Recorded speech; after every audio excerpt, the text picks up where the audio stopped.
स्वागत है आपका अरवन न्यूज में। मैं आपके साथ वासंती कलाल। बीजापुर में वक़्फ़ की ज़मीन को लेकर तकरार बहुत बढ़ चुकी है।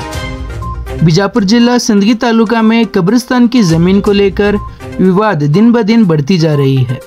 धरनी सत्याग्रह के प्रमुख मुखंड याकूब नाटीकर ने हमारे माध्यम से बात करते हुए अंजुमन इस्लाम कमेटी की पूरी इतिहास खोलकर गंभीर आरोप लगाए और कहा कि कब्रिस्तान की ज़मीन कब्रिस्तान को नहीं छोड़ देते तब तक सत्याग्रह जारी रहेगा।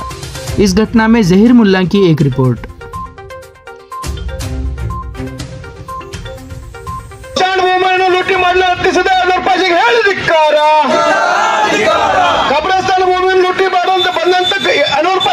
ಧಿಕ್ಕಾರ ಕಬ್ರಿಸ್ತಾನ್ ಭೂಮಿಯನ್ನು ಲೂಟಿ ಮಾಡಲು ಯತ್ನಿಸಿದ ಅನೂರ್ಪಾಶಿಗೆ ಹೇಳಿ ಧಿಕ್ಕಾರ ಮಾಜಿ ವಕ್ಫ್ ಚೇರ್ಮನ್ ಅನೂರ್ಪಾಶಿಗೆ ಹೇಳಿ ಧಿಕ್ಕಾರ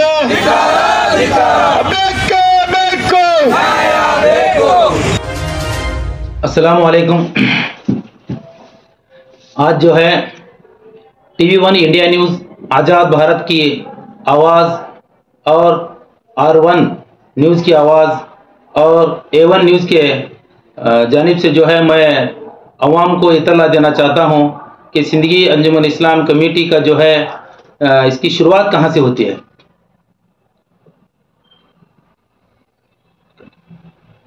अभी मैं आपके सामने इस सिंदगी अंजुमन की शुरुआत के बारे में कहना चाहता हूं कि ये अंजुमन सिंदगी की जो कमेटी है, ये इसका जो रजिस्ट्रेशन नंबर है 885/1937-38, ये जो है रजिस्ट्रेशन की कॉपी है। अब मैं आपको दिखाना चाह रहा हूं, ये यहाँ से शुरू होती है। आप जरा गौर से देख सकते हैं, ये 37-38 से जो अंजुमन का जो रजिस्ट्रेशन है वो रजिस्ट्रेशन होता है। उस वक्त जो है जनाब चेयरमैन हाजी अब्दुल साहब मुल्ला 37-38 में वो शुरुआत के अंजुमन के चेयरमैन बने और उन्हीं के सदारत में ये जो अंजुमन है रजिस्ट्रेशन हुई। उसके बाद में जो है ये अंजुमन की चलते रही। उसके बाद में ये जो रजिस्ट्रेशन हुआ 1860 सोसाइटी रजिस्ट्रेशन एक्ट 1860 के मुताबिक ये रजिस्ट्रेशन हुई। उसके बाद में BPT एक्ट यानी बॉम्बे पब्लिक ट्रस्ट एक्ट 1950 में आया। ये जो है हमारी जो सोसाइटी है BPT एक्ट में जाकर मर्ज होती है, उसका सीरियल नंबर है 234/234। उसके बाद में जो है यही अंजुमन वक्फ एक्ट में जाती है।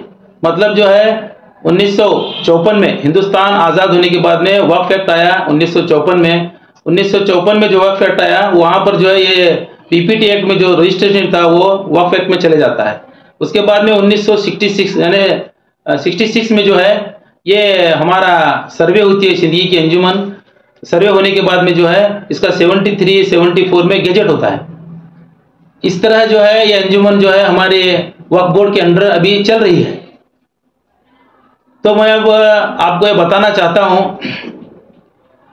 ये जो अंजुमन वहां पर चल रही है उस वक्त जो है 1973-74 के बाद में जनाब 66 में जनाब जो है नबी साहब हसन साहब अंडे वाले वो चेयरमैन थे।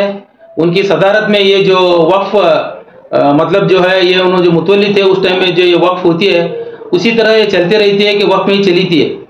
उसके बाद में क्या होता है यहाँ पर बोलेगा तो एक थोड़ा ट्विस्ट आता है इसमें। क्या आते 1937-38 से लेकर 1998 तक ये बराबर चल रही थी।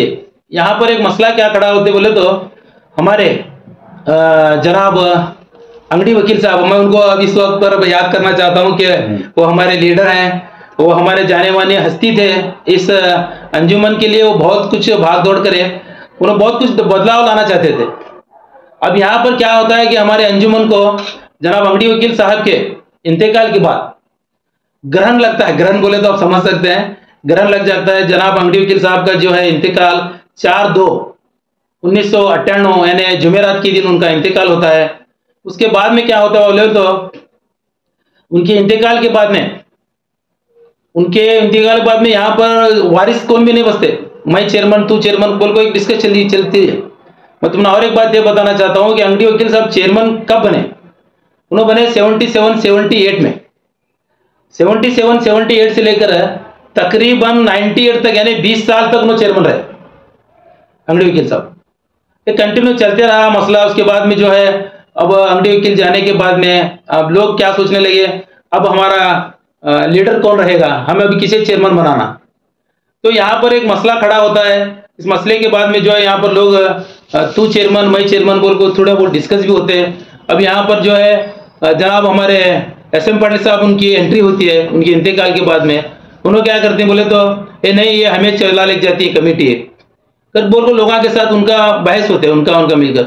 उसके बाद में क्या होते हैं, इस बहस होने के बावजूद नहीं हमें ये सोसाइटी रजिस्ट्रेशन एक्ट के अंदर हमें रिन्यूअल कर लें, मैं सेक्रेटरी कर बोल को उन्होंने डिक्लेयर करते हो। उस टाइम इन्हों क्या करते हैं, स्ट्राइक पड़ती है घूमे लोग। कब पड़ती है स्ट्राइक कर बोले तो 14/8/1998 14/8/1998 में जो है अम्बेडकर सर्कल में हमारी जो टीम है, मतलब पहले की जो टीम है जनाब बिलाल साहब इंडी, इसके बाद में अबू गेती खतीब साहब, बहुत सारे लोग, पूरी टीम जो है हमारे मुश्ताक मुल्ला साहब, ऐसे जो भी जिम्मेदार थे उन सब मिलकर क्या करते हैं बोलते एक स्ट्राइक लीक करेंगे वहां में, हमें जो स्ट्राइक कर को ये जनरल बॉडी मीटिंग बुला को इलेक्टेड लोग चुनेंगे कर को बोल को उन्होंने स्ट्राइक बढ़ते तो उन्होंने तकरीबन 30-40 दिन स्ट्राइक बढ़ती। उसके बाद में उनको जो है कई लीडर्स आकर क्या है दिलासा देती है उनको, ठीक है भाई तुम्हें बोले सरकार सुनेंगे, सब जना मिला करेंगे अगर बोल को दिलासा बोल को जो है उठा दिए। उसके बाद में फिर उनका पुरसान हाल कोई नहीं रहता। इसके दौरान क्या होते बोलेगा तो फिर और बहुत साल चले जाते हैं कि 2011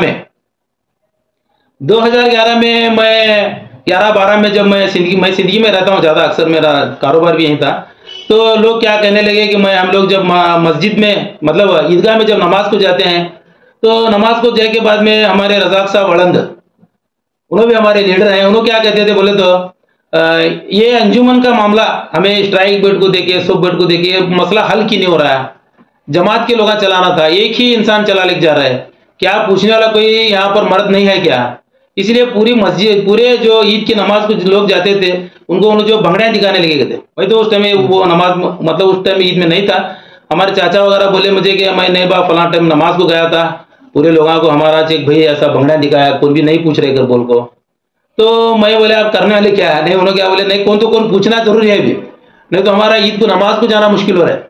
ऐसा 2-3 बार हुए तो मैं बोला ठीक है अगर तुम्हें सब जना मिला आपको साथ दे तुमको बोलेगा तो इंशाल्लाह मैं क्या है इस काम में कार्रवाई करता हूँ, कानूनी कार्रवाई करेंगे हम लोग इसका इंशाल्लाह जल्द से जल्द।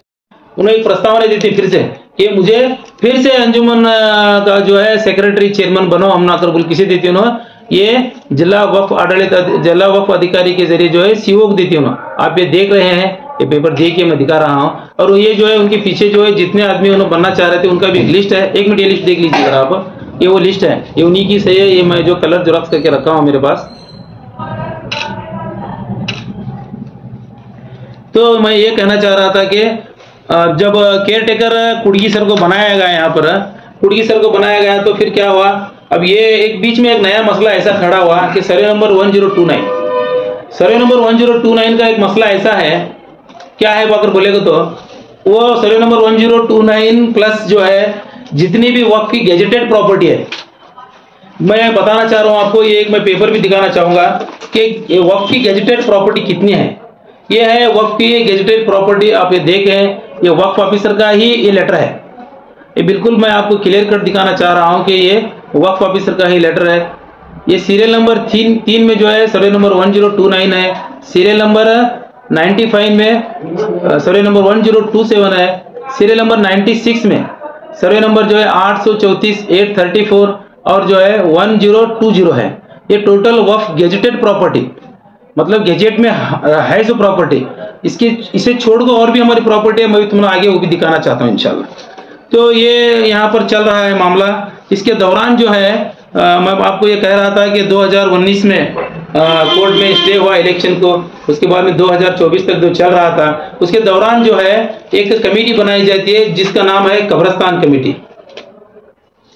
कब्रिस्तान कमेटी का ये मैं तुम्हारा ऑर्डर भी दिखा रहा हूँ, ये आप देख सकते हैं, इसमें जो है 11 आदमियों के नाम है। ये जो कमेटी है सीरियल नंबर 96 में बनती है।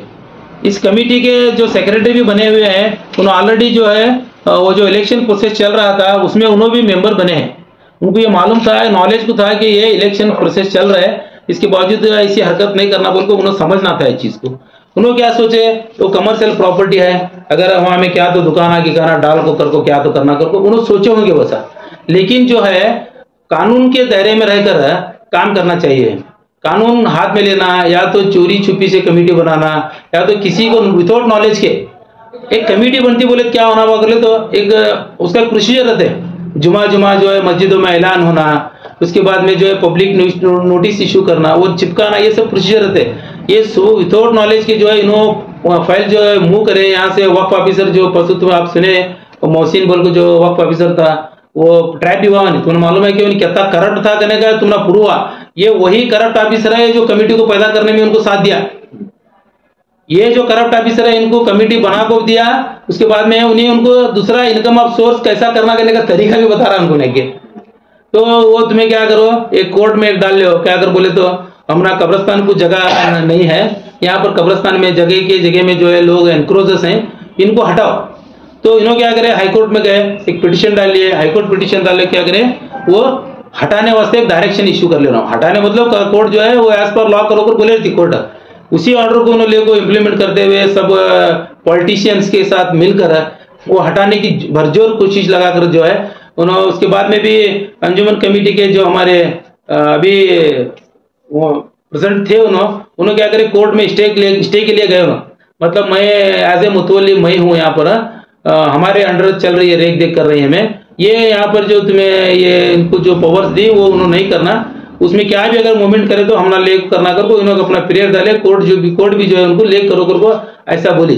उसके बाद में क्या हुआ सर कर बोलेगा तो यहाँ पर जो मसला है बोलेगा तो केयर टेकर को ना हमारे कुड़गी साहब जो केयर टेकर बने थे उनकी जो करस्पॉन्डेंस रहता ना, लेटर वगैरह देना तो हमें स्मूथ प्रोसीजिंग का ये कर रहे हैं, तुम्हें अपना हेल्प करो कर को डीसी को अगर लेटर लिखना पड़ते हो, इनके लेटर के ऊपर उन्होंने प्रोसेस कर को वो जो भी एनक्रोच हटाया गया वो हटाने के बाद में ना कब्रिस्तान कमेटी वाले क्या करे फिर, जबकि उनको 834 सर्वे नंबर में वो कमेटी उनकी बनी है। नहीं, हमारी कमेटी 1029 में भी है, जितना कब्रिस्तान है वो तो पूरा हमारा है। देखो उनका कहना क्या था, मैं सिंपल कहना चाहता हूँ कि वहां पर मतलब वहां पर कब्रिस्तान है, वहां पर कब्र मतलब आने वाले दिनों में जो कब्रिस्तान की जो जगह है गड़ाने के लिए, मयत करने के लिए जो भी जगह कम पड़ रही है तो उसके वास्ते इनको हटाना जरूरी है कर बोल गए थे। वहां पर कब्रिस्तान रहना कर को जो कोर्ट को गए, अब कब्रिस्तान ही रहना तो वहां फिर उन्होंने क्या कर रहे हैं, इंक्लूडिंग यहाँ से इनके साथ जो भी साथ दे रहे थे तो लोग उनके साथ इनका मशवरा हुआ है। उसके बाद में हमारे कुड़गी सर क्या बोलते हैं, नहीं मैं यहाँ पर शट डाउन वगैरह बनाने नहीं देता, कोर्ट ऑर्डर इंप्लीमेंट करिए। हमें कोर्ट ऑर्डर के हिसाब से क्या है, अब कब्रिस्तान का जगह खाली हुआ है, वो कब्रिस्तान ही रहने दे, उसमें तुम्हें कौन भी क्या भी नहीं करना। उसके बाद में वहां पर जो डेवलपमेंट शुरू हुआ, मतलब वो लोग क्या है सुनने से लगे, जेसीबी लाए, उन्होंने क्या करे झाड़ा उकाड़े पूरे, जितने 5 एकड़ 19 गुंठे में, मतलब 5 एकड़ 19 गुंठे पूरा खुला नहीं है, मैं ये भी बताना चाहता हूँ, तकरीबन 1-2 एकड़ ऑलरेडी कब्रा मौजूद है इसमें, एक 3 एकड़ 19 गुंठे ज्यादा कम होगा वो तब खुला है जगह। वो पूरे जगह में क्या करे, एक तकरीबन एक बड़े झाड़ा, मतलब 20-30 साल से बोल रहे तो 30 साल से कब्जाते, 40 साल से कब्जाते कर जितने साल से एनक्रोच थे उतने साल के झाड़ा आते वहां, मतलब बड़े झाड़ा आते। वो झाड़ा क्या करे ना, जेसीबी से निकाल को उकाड़ को निकाल को जो है लकड़ियां पूरे बीच को छोड़े हो, पीछे ट्रैक्टर वाला लगा को। अब वो क्या है सब चीज दिए क्या है, हमने उसके बारे में कहते करेंगे, मुझे उसका आइडिया नहीं है। हमें क्या करे उसके बाद में वो फॉरेस्ट ऑफिसर को एक लेटर लिखे, केयर टेकर हमें, मतलब गाँव वाले भी एक अर्जी दिए, उन्हें केयर टेकर भी एक अर्जी दिए, यहाँ पर कब्रिस्तान की जगह में जो है इन्होंने झाड़ा वगैरह उकाड़ रहे हैं, ऐसे उकाड़ को सेल करिए कर बोलो। तो उन्होंने जो है देखो तुम्हारे फर्स्ट इन्फॉर्मेशन एफआईआर हुआ उनके ऊपर, एक वो फर्स्ट इन्फॉर्मेशन का एफआईआर का जो नंबर है आपको मैं ये भी दिखाना चाहूंगा यहाँ पर, क्योंकि मैं साहब पेपर्स तुमने दिखा रहा हूँ, ये वो कॉपी है जो ये आप देख सकते हैं एफआईआर कॉपी। तो इसका एफआईआर जो नंबर है 12/2024-2025, इस नंबर में जो है 11 जो जना की कमेटी थी वो कमेटी वालों पर भी एफआईआर हुआ है, इंक्लूडिंग वक्फ ऑफिसर और वो मोहसिन जो था तो उसके ऊपर भी एफआईआर